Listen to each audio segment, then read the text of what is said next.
அதிமுக தேமுதிக இடையே தொகுதி உடன்பாடு எட்டப்பட்டிருக்கும் நிலையில் தேமுதிக போட்டியிடக்கூடிய 5 தொகுதிகள் அறிவிக்கப்பட்டிருக்கின்றன. தேமுதிக போட்டியிடக்கூடிய 5 தொகுதிகளில் 2 தொகுதிகளில் நேரடியாக திமுகவை எதிர்த்து போட்டியிடுகிறது. அதேபோல 3 தொகுதிகளில் காங்கிரஸை எதிர்த்து தேமுதிக போட்டியிடுகிறது. குறிப்பாக தஞ்சை தொகுதியை பொறுத்தவரை தேமுதிக வெர்சஸ் திமுக போட்டி அமையிருக்கிறது. அதேபோல மத்திய சென்னையில் தயாநிதி மாறனை எதிர்த்து தேமுதிக களம் காணுகிறது. மத்திய சென்னையில் திமுக வெர்சஸ் தேமுதிக என்று போட்டி அமையிருக்கிறது. இதேபோல திமுக கூட்டணியில் திருவள்ளூர் தனி தொகுதி, கடலூர், விருதுநகர் உள்ளிட்ட தொகுதிகள் காங்கிரசுக்கு ஒதுக்கப்பட்டிருக்கிறது. அந்த இடங்களில் காங்கிரஸை எதிர்த்து தேமுதிக போட்டியிட இருக்கிறது.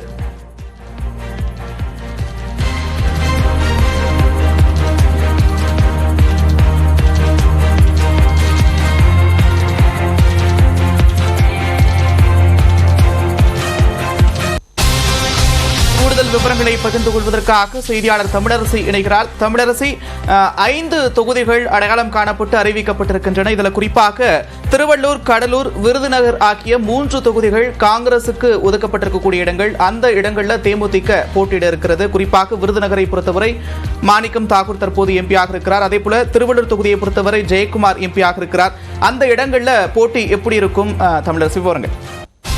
நந்தா, திருவள்ளூர், தஞ்சாவூர், மத்திய சென்னை, விருதுநகர், கடலூர் ஆகிய 5 தொகுதிகள் தேமுதிகவிற்கு ஒதுக்கப்பட்டிருக்கிறது. இந்த நிலையில் இதில் 3 தொகுதிகள் காங்கிரஸ் கட்சிகள் போட்டியிடக்கூடிய தொகுதி, 2 தொகுதிகள் திமுகவிற்கு போட்டியிடக்கூடிய தொகுதி. குறிப்பாக மத்திய சென்னையில் திமுக போட்டியிடுகிறது.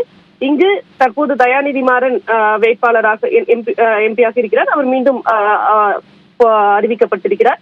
எனவே மத்திய சென்னையில் தேமுதிக திமுகவை எதிர்த்து போட்டியிடுகிறது. திமுக வேட்பாளர் தயாநிதி மாறனை எதிர்த்து போட்டியிடுகிறது. அதே போல தஞ்சையில் திமுக வேட்பாளர் முரசொலியை எதிர்த்து தேமுதிக போட்டியிடுகிறது. இது 2 தொகுதிகளும் திமுக வேட்பாளர்களை எதிர்த்து போட்டியிடுகிறார்கள். குறிப்பாக இன்னும் பாஜக கூட்டணியில் மத்திய சென்னை யாருக்கு என்று இதுவரை ஒதுக்கப்படவில்லை. இந்த நிலையில் கடந்த முறை பாமக மத்திய சென்னையில் போட்டியிட்டது. அவ்வாறு இந்த முறையும் பாஜக கூட்டணியில் இருக்கக்கூடிய பாமகவிற்கு மத்திய சென்னை ஒதுக்கப்படும் பட்சத்தில் மத்திய சென்னையில் திமுக, அதே போல தேமுதிக மற்றும் பாமக எதிர்த்து போட்டியிடக்கூடிய சூழல் என்பது ஏற்படும். இந்த நிலையில் தற்போது மத்திய சென்னையில் திமுக வேட்பாளரை எதிர்த்து தேமுதிக போட்டியிடுகிறது. தஞ்சையில் திமுக வேட்பாளர் முரசொலியை எதிர்த்து தேமுதிக போட்டியிடுகிறது. இதை தவிர்த்து 3 தொகுதிகள் காங்கிரஸ் போட்டியிடக்கூடிய தொகுதிகளில் தேமுதிக போட்டியிடுகிறது. குறிப்பாக விருதுநகர், திருவள்ளூர், கடலூர் ஆகிய 3 தொகுதிகள் காங்கிரஸ் வேட்பாளர்களை எதிர்த்து தேமுதிக போட்டியிடுகிறது. நீங்கள் குறிப்பிட்டதை போல விருதுநகரில் தற்போது மாணிக்கம் தாக்கூர் எம்பியாக இருக்கிறார். இந்த முறையும் அவருக்கே வாய்ப்பு வழங்கப்படும் என எதிர்பார்க்கப்படுகிறது. அதே போல திருவள்ளூர் தொகுதியை எடுத்துக்கொண்டால் தற்போது ஜெயக்குமார் எம்பியாக இருக்கிறார். ஆனால் அந்த தொகுதி இந்த முறை சசிகாந்த் செந்திலுக்கு ஒதுக்குவதற்கான வாய்ப்பு இருப்பதாக கூறப்படுகிறது. அவ்வாறு ஒதுக்கப்படும் பட்சத்தில் அங்கு போட்டி என்பது மிக பலமாக இருக்கும். சசிகாந்த் செந்தில் ஒரு தேசிய அளவில் காங்கிரஸ் கட்சி அகில தலைமைக்கு நெருக்கமாக இருக்கக்கூடியவர். அதே போல அவர் ஒரு அதிகாரியாக இருந்து அரசியலுக்கு வந்தவர். அவருக்கு இளைஞர்களிடையே ஒரு நல்ல அவர் மேல் வரவேற்பு இருப்பதன் காரணமாக அது அந்த தொகுதியில் திருவள்ளூரில் சசிகாந்த் செந்திலுக்கு காங்கிரசுக்கு ஒதுக்கப்படும் பட்சத்தில் ஒரு கடுமையான போட்டியாக இருக்கும் தேமுதிகவிற்கு. அதே போல கடலூர் தொகுதி இந்த முறை காங்கிரஸ் கட்சிக்கு ஒதுக்கப்பட்டிருக்கிறது. குறிப்பாக முன்னாள் தலைவர் KS அழகிரி அந்த தொகுதி போட்டியிடுவார் என்று எதிர்பார்க்கப்படக்கூடிய நிலையில் அவருக்கு வாய்ப்பு வழங்கப்படும் என்று எதிர்பார்க்கப்படும் சூழலில் தற்போது தேமுதிகவிற்கு கடலூர் தொகுதி என்பது ஒதுக்கப்பட்டிருக்கிறது.